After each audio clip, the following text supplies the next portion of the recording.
كشف موقع أوبتا المتخصص بالتحليلات والإحصائيات الرياضية توقعات الذكاء الاصطناعي لفرص الفرق بالفوز بلقب كأس العالم للأندية.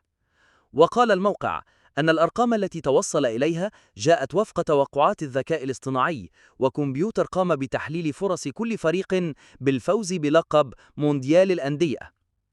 وأظهرت الأرقام الخاصة بالموقع أن فرص الهلال السعودي الذي سيواجه فريق فلومينينسي البرازيلي يوم الجمعة المقبل بالفوز باللقب في حدود 4.3%.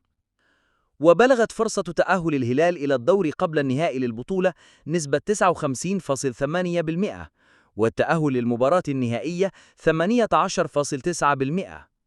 أما فلومينينسي فكانت فرصته للفوز بكأس العالم للأندية في حدود 1.5%، والفوز على الهلال 40.2%، وبلوغ المباراة النهائية 9.5%.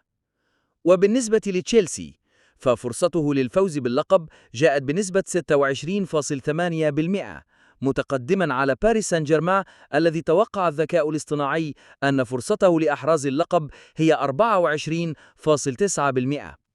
وحصل ريال مدريد الإسباني على نسبة 19.9% للفوز بالبطولة، متقدما على بايرن ميونخ الذي نال نسبة 14.8%.